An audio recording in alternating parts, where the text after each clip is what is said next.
राधे राधे दोस्तों, आइए सावन सोमवार व्रत की कथा या सोमवार व्रत की कथा सुनते हैं। श्रावण सोमवार की कथा के अनुसार अमरपुर में एक धनी व्यापारी रहता था। वह दूर दूर तक उसका व्यापार फैला हुआ था। नगर में उस व्यापारी का सभी लोग मान सम्मान करते थे। इतना सब कुछ होने पर भी वह संतानहीन था। दिन रात उसे एक ही चिंता सताती रहती थी कि उसके बाद इतने बड़े व्यापार और धन संपत्ति को कौन संभालेगा। पुत्र पाने की इच्छा से वह व्यापारी प्रति सोमवार भगवान शिव की व्रत पूजा किया करता था। सायंकाल को व्यापारी शिव मंदिर में जाकर भगवान शिव के सामने घी का दीपक जलाया करता था। भगवान शिव ने मुस्कुराते हुए कहा, हे पार्वती, संसार में सबको उसके कर्म के अनुसार फल की प्राप्ति होती है। प्राणी जैसा कर्म करते हैं उन्हें वैसा ही फल प्राप्त होता है। इसके बावजूद पार्वती जी नहीं मानी। उन्होंने आग्रह करते हुए कहा, नहीं प्राणनाथ, आपको इस व्यापारी की इच्छा पूरी करनी ही पड़ेगी। यह आपका अनन्य भक्त है। प्रति सोमवार आपका विधि पूर्वक व्रत करता है। पूजा अर्चना करके आपको भोग लगाकर एक समय भोजन ग्रहण करता है। आपको इसे पुत्र प्राप्ति का वरदान देना ही होगा। पार्वती का इतना आग्रह देखकर भगवान शिव ने पार्वती के आग्रह पर, मैं इस व्यापारी को पुत्र प्राप्ति का वरदान देता हूँ, लेकिन इसका पुत्र 16 वर्ष से अधिक जीवित नहीं रहेगा। उसी रात भगवान शिव ने स्वप्न में उस व्यापारी को दर्शन देकर उसे पुत्र प्राप्ति का वरदान दिया। उसके पुत्र के 16 वर्ष तक जीवित रहने की बात भी उसे बताई। भगवान के वरदान से व्यापारी को खुशी तो हुई, परंतु अल्पायु की चिंता ने उस खुशी को नष्ट कर दिया। व्यापारी पहले की तरह सोमवार का विधि पूर्वक व्रत करता रहा। कुछ महीने पश्चात उसके घर में अति सुंदर पुत्र उत्पन्न हुआ। पुत्र जन्म से व्यापारी के घर में खुशियां भर गईं। बहुत धूमधाम से पुत्र जन्म का समारोह मनाया गया। व्यापारी के पुत्र जन्म की अधिक खुशी नहीं हुई, क्योंकि उसके पुत्र के अल्पायु के रहस्य का पता था। उसे यह रहस्य घर में किसी को नहीं मालूम था। विद्वान ब्राह्मणों ने उस पुत्र का नाम अमर रखा। जब अमर 12 वर्ष का हुआ तो शिक्षा के लिए उसे नगर से बाहर भेजने का निश्चय हुआ। व्यापारी ने अमर के मामा दीपचंद को बुलाया और कहा कि अमर को शिक्षा प्राप्त करने के लिए वाराणसी छोड़ाओ। अमर अपने मामा के साथ शिक्षा प्राप्त करने के लिए चल दिए। रास्ते में जहाँ भी अमर और दीपचंद रात्रि में विश्राम के लिए ठहरते थे, वहीं यज्ञ करते थे और ब्राह्मणों को भोजन कराते थे। लंबी यात्रा के बाद अमर और दीपचंद थके हुए एक नगर में पहुंचे। राजा की कन्या के विवाह की खुशी में पूरे नगर को सजाया गया था। निश्चित समय पर बारात आ गई, लेकिन वर का पिता अपने बेटे के एक आंख से काने होने के कारण बहुत चिंतित था। इसे इस बात का भय सता रहा था कि राजा को इस बात का पता चलने पर कहीं कि वह विवाह से इनकार न कर दे, जिससे उसकी बदनामी होगी।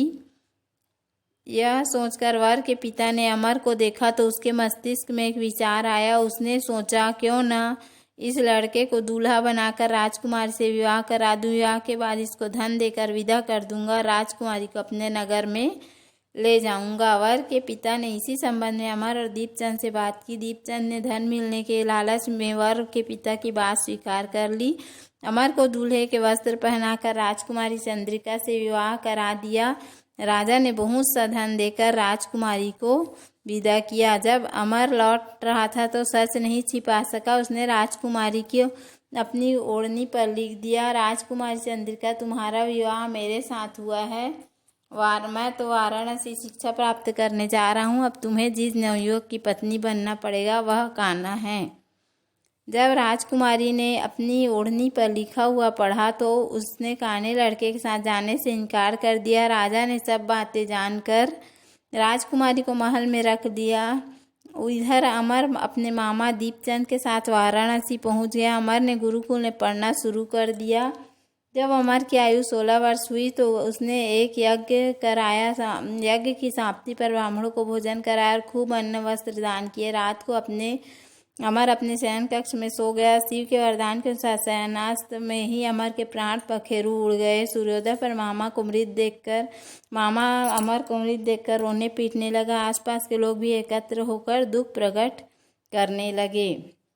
मामा के रोने विलाप करने के स्वर समीप से गुजरते हुए भगवान शिव और माता पार्वती ने भी सुने। पार्वती जी ने भगवान से कहा, हे प्राणनाथ, मुझसे इसके रोने का स्वर सहन नहीं हो रहा है। आप इस व्यक्ति को कष्ट को अवश्य दूर करें। भगवान शिव ने पार्वती जी के साथ अदृश्य रूप में समीप जाकर अमर को देखा तो पार्वती जी से बोले, पार्वती, यह तो उसी व्यापारी का पुत्र है। मैंने इसे 16 वर्ष की आयु का वरदान दिया था। इसकी आयु तो पूरी हो गई है। पार्वती जी ने फिर भगवान शिव से निवेदन किया और कहा कि इस लड़के को जीवित करें, नहीं तो इसके माता पिता के पुत्र की मृत्यु के कारण रो रो कर अपने प्राणों को त्याग कर देंगे। इस लड़के का पिता तो आपका परम भक्त है, वर्षों से सोमवार का व्रत करते हुए आपको भोग लगा रहा है। पार्वती के आग्रह करने पर भगवान शिव ने उस लड़के को जीवित होने का वरदान दिया और कुछ ही पल में वह जीवित होकर उठकर बैठ गया। शिक्षा समाप्त करके अमर मामा के साथ अपने नगर की ओर चल दिया। दोनों चलते हुए उसी नगर में पहुँचे जहाँ अमर का विवाह। उस नगर में भी अमर ने यज्ञ का आयोजन किया। समीप से गुजरते हुए नगर के लोग ने यज्ञ का आयोजन देखा। राजा ने अमर को तुरंत पहचान लिया। यज्ञ समाप्त होने के बाद अमर और उसके मामा को महल में ले गया और कुछ दिन उन्हें महल में रखकर बहुत सा धन वस्त्र देकर राजकुमारी के साथ विदा किया।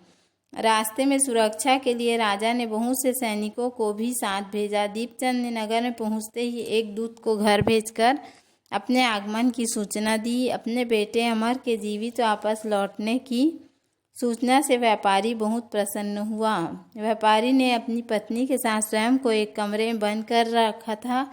भूखे प्यासे रहकर व्यापारी उसकी पत्नी बेटे की प्रतीक्षा कर रहे थे। उन्होंने प्रतिज्ञा कर रखी थी कि यदि उन्हें अपने बेटे की मृत्यु का समाचार मिला तो दोनों अपने प्राण त्याग देंगे। व्यापारी अपनी पत्नी और मित्रों के साथ नगर में पहुंचा। अपने बेटे के विवाह का समाचार सुनकर पुत्रवधू राजकुमारी चंद्रिका को देखकर उसकी खुशी का ठिकाना न रहा। उसी रात भगवान शिव ने व्यापारी के स्वप्न में आकर कहा, हे श्रेष्ठी, मैंने तो तेरे सोमवार व्रत करने और व्रत कथा सुनने से प्रसन्न होकर तेरे पुत्र को लंबी आयु प्रदान की है। व्यापारी बहुत प्रसन्न हुआ। सोमवार का व्रत करने से व्यापारी के घर में खुशियां लौट आई। शास्त्रों में लिखा है कि जो स्त्री पुरुष सोमवार का विधिवत व्रत करते और व्रत कथा सुनते हैं उनकी सभी इच्छाएं पूरी होती हैं। बोलो हर हर महादेव, जय श्री शंभू, जय भोलेनाथ, जय पार्वती मैया। तो उम्मीद है आपको हमारा वीडियो पसंद आया होगा। यदि हमारा वीडियो पसंद आया तो वीडियो को लाइक करें, चैनल को सब्सक्राइब करें। धन्यवाद। राधे राधे।